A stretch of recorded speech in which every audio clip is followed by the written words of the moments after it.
This interview is part of the James J. Blanchard Living Library of Michigan Political History.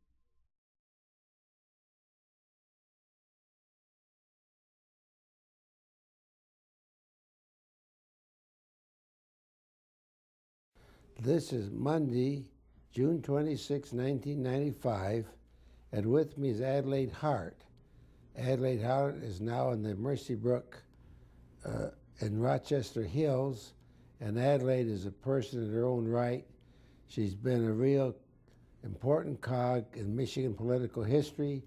She was vice chairman of the Michigan Democratic Party, a delegate to the Constitutional Convention, a teacher in Detroit, and a very effective music teacher there, a member of the Teachers Union, and an active Democrat, and kept her Catholic religion always as part of her regular life. So first, just a little of the family background. Where were you born?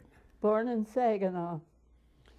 I'm reading a book right now on the last farm, and it's settled, and it is from Saginaw.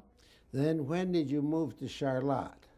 We moved to Charlotte in, well, let's see, but 3 years after I was born. And we moved to Charlotte, and we were there until I graduated from high school. Well, we lived there after that, but I graduated from high school there. All my grade school work was there. And I remember your father was a union printer, is that correct? He was a union printer, but he was also a newspaper man. He wrote a column which was called McSweeney's Boarding House. He and the printers lived at this boarding house, had their meals there. And the printer had a parrot. And the parrot amused my father no end. And of course, they were always telling stories. They compared their stories. One day, one of the printers got kind of smart. And the parrot yelled out, "Wally, Wally, throw that damn printer out." And my father got the biggest kick out of that. He wrote this column, McSweeney's Boarding House. My mother clipped it every day. She was like Nancy Williams. She clipped everything my father wrote. And she published it. I don't mean published it, but she pasted everything in a notebook. She kept that thing, and we had it until my father and mother moved to Detroit, and there was no room to carry it. Yeah. But we always used to read that, McSweeney's Boarding House. And your mother pretty much took care of you and Helen, your sister, is that right? Well, my mother, before she met my father, my mother worked in a confectionery store. It was a lovely store in Saginaw. And she was artistic. And they gave her the job of arranging all of the fancy boxes and that kind of thing. She worked with that. My father was a kitty corner, apparently, a kitty corner from them. He rode a bicycle to work. And somehow my mother asked about it. His name was Malachi. That was an old family name, an old Irish name. And his name, as I say, was Malachi, named for his great-grandfather. And she asked his name, and somebody said, "Why, that's Billy Hart." My mother, to the day she died, called my father Billy. She always did. But he apparently got a picture of my grandmother, too, got a visual thing. And he fell in love with my mother right away, and they were married. And it was one of those very good marriages. They had they didn't always think exactly alike, but they had fun doing with their differences. And it was a good marriage. They made a wonderful home for Helen and me, one we always wanted to be in. It was one of those homes that you wanted to get home to. You wanted to be there. But we had to mind. My dad was no hand to fool around. We had to mind, which we did just to save our souls. I remember Helen and you were always very close. Very. And that was a very warm family that you grew up in. Well, Helen was 8 years older than I was. She was 8 years older when I was born. And she adopted me. The first thing she did was run to school to tell all the children that I had been born. And then she went to the hospital to see my mother. She was allowed to do that. And she invited everybody to come to the hospital to see my mother, who had had a very hard birth. Finally, the matron called her in and she said, "Helen, you can't invite everybody to the hospital. They can't come." And Helen had to, they took her home. But from that day on, I was Helen's. She took care of me always, until the day she was stricken here and was made helpless. But I remember she said she did all the cooking. She wouldn't even let you in the kitchen. Is that right? No, I didn't cook to suit her.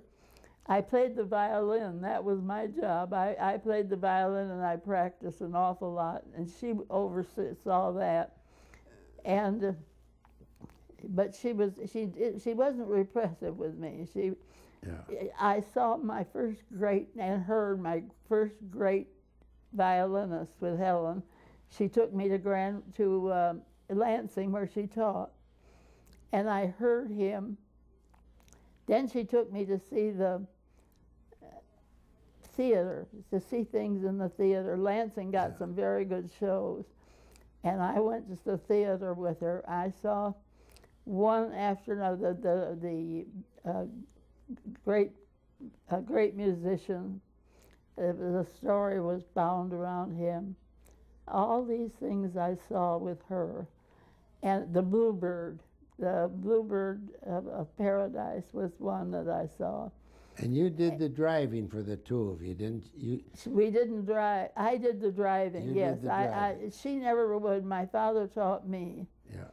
But Helen was nervous about it. She learned. My father taught her.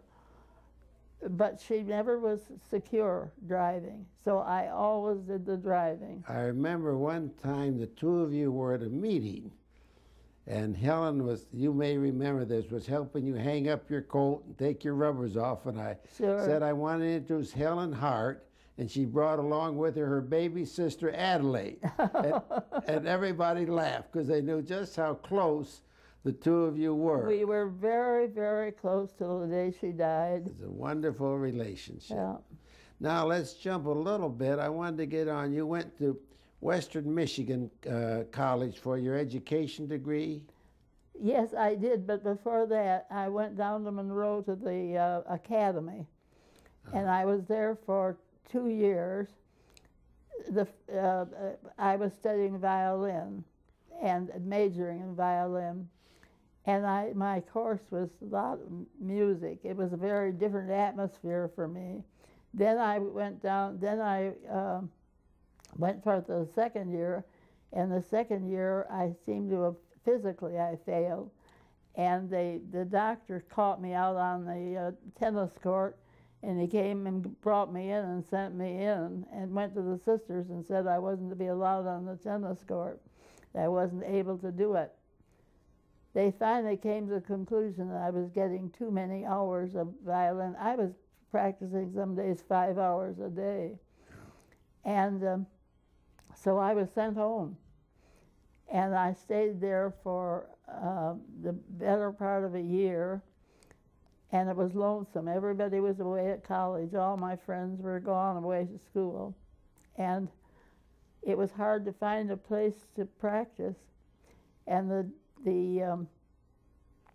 finally,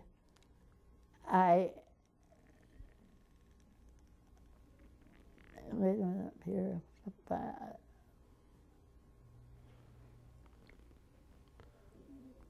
Then you went from there to... oh, well, after that, after the violin, that was much too much for me. But I went at the superintendent's, there was an opening with the superintendent of schools.